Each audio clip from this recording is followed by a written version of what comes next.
السلام عليكم ورحمة الله وبركاته. بسم الله الرحمن الرحيم. Welcome back. Soo dhawaada mar kale. Waxa aanu kusoo guda jirnay oo aanu ka hadlaynay personal pronouns. Personal pronouns. Personal pronouns. Magacyaalada shakhsiyadeed. Personal waxaan nidhi waa shakhsiyadeed. Pronounsna waxaan nidhi waa magacyaalo. Marka magacyaalka shakhsiyadeed waxaa loo qaybiyaa subjective pronoun iyo objective pronoun. Subjective pronoun waxaanu nidhi waxa weeye magacyaalka la isticmaalo marka jimladda meesha ay ka bilaabanayso ama ficilka ee qofka samaynaya. Objective pronoun waxaanu nidhi waa magacyaalka la isticmaalo meesha ee jimladda ay ku dhammaanayso ama ficilka qofka uu ku dhacayo. Marka haddii aan idin xasuusiyo magacyaaladii waxay kala ahaayeen aniga, you, adiga, he, isaga, she, iyada, it. Waa ereygan loo isticmaalo xayawaanka, shayyaasha, waxyaabaha aan aqliga lahayn iyo waxyaabaha aan nafta lahayn. They,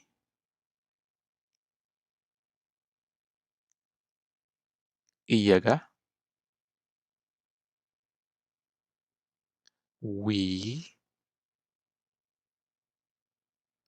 annaga.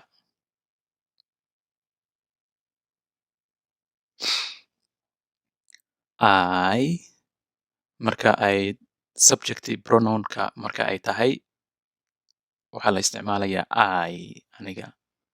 Object marka ay tahay oo ficilka uu adiga kugu dhacayo ama adiga lagaa hadlayona waxaad isticmaalaysaa me.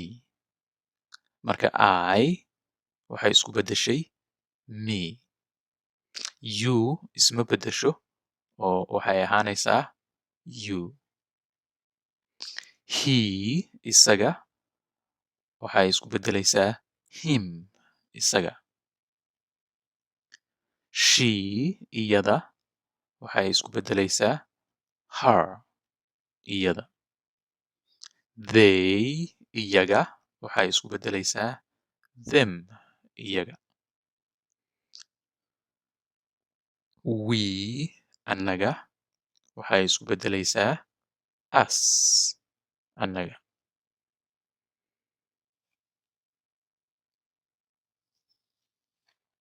Examples, tusaalayaal.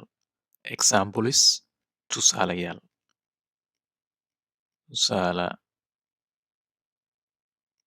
Tusaalayaal waa jamac. Tusaale keliya haddii la dhihi lahaa esta ayaa laga reebi lahaa oo waxaa la dhihi lahaa example. Marka examples waa tusaalayaal.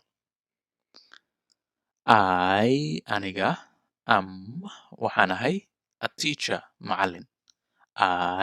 Aniga waxaan ahay a teacher, macallin.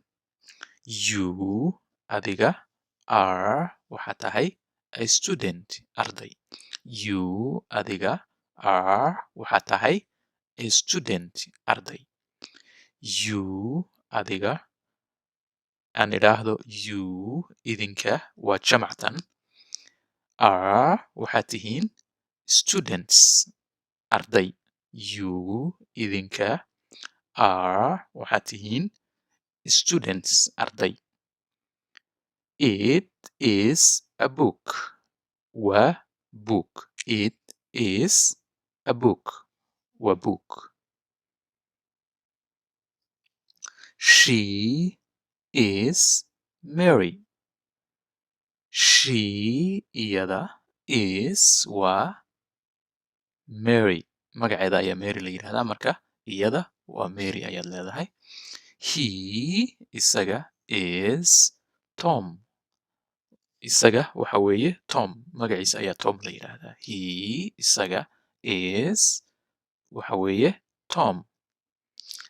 They iyaga are waxa weeye Mary and Tom.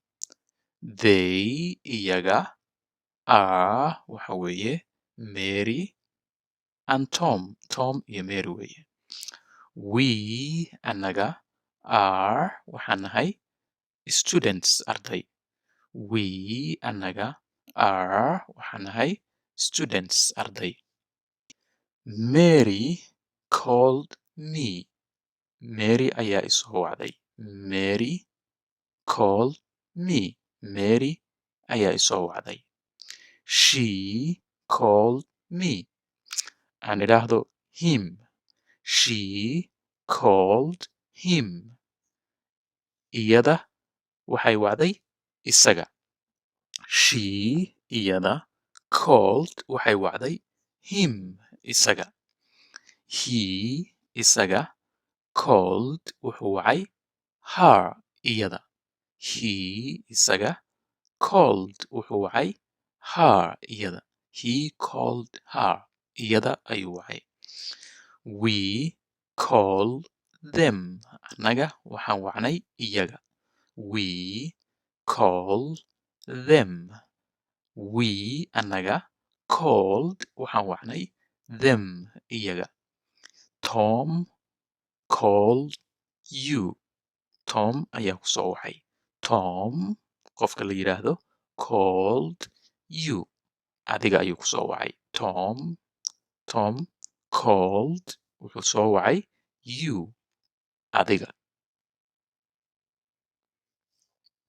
I aniga read waxaan akhriyaa until ilaa midnight habeen barkii. I read until midnight waxaan akhriyaa ilaa habeen barkii. We anaga drink waxaan cabnaa tea shaaha every day maalin kasta. We anaga drink tea shaah ayaanu cabnaa every day maalin kasta. We drink tea every day. They come from all over the world. Iyaga waxay ka kala yimaadeen dhammaan dunida oo dhan. They iyaga come waxay ka kala yimaadeen from all over the world. Dunida dhammaan. It runs all the time. It runs all the time. It waxay u noqonaysaa xayawaan oo kale wuxuu noqon karaa ey ama bisad ama waxaa la leeyahay maanta oo dhan ayuu ordaa ama ay ordaa. Marka it maadaama hadda wax ordaya uu yahay waxa ay u noqonaysaa wax naf leh oo xayawaan ah. It runs all the time. Maalintii oo dhan ayay ordaa ama u ordaa. You come to school every day. You adiga come waxaad timaadaa to school iskuulka every day maalin kasta. You come to school every day maalin kasta adiga waxaad timaadaa iskoolka. Exercise waxa weeye waa layli. Waxaa lagu leeyahay fill buuxi in the blanks meelaha bannaan with the correct pronoun. Magacyaalka saxda ah ku buuxi meelaha bannaan. Fill in the blanks ku buuxi meelaha bannaan with the correct pronoun. Magacyaalka saxda ah ku buuxi. My sister walaashay works waxay ka shaqaysaa at the hospital isbitaalka. Dash is a nurse. Marka waxaa la doonayaa magacuyaal in aad meeshan geliso. Marka maadaama my sister walaashay laga hadlayo iyada ayay noqonaysaa. Marka she is a nurse.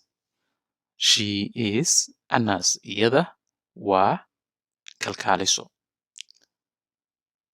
My walaalkay, my brother walaalkay, also sidoo kale works wuxuu ka shaqeeyaa at the hospital isbitaalka. Dash is a doctor. He is a doctor. Isagu waa dhakhtar. I aniga have waxaan haystaa a new watch saacad cusub. Watch waa saacad, new waa cusayb. I have a new watch waxaan haystaa saacad cusub. It is white waxa weeye midabkeedu caddaan. I aniga have waxaan haystaa a new shirt shaati cusub. I have a new shirt waxaan haystaa shaati cusub. I bought it waxaan soo iibsaday yesterday. I bought it yesterday waxaan soo iibsaday shalay. I love tea waxa aan jeclahay shaaha. I love tea aniga waxaan jeclahay shaaha. I drink it every day waxa aan cabbaa maalin kasta. I love tea waxa aan jeclahay shaaha. I drink it waxa aan cabbaa it waxa ay u noqonaysaa shaahi. Our teacher is good macallinkeennu wuu fiican yahay. We all like him dhammaanteen waanu jecelnahay. Our teacher macallinkeenna is good wuu fiican yahay. We annaga all dhammaanteen like him waanu jecelnahay isaga.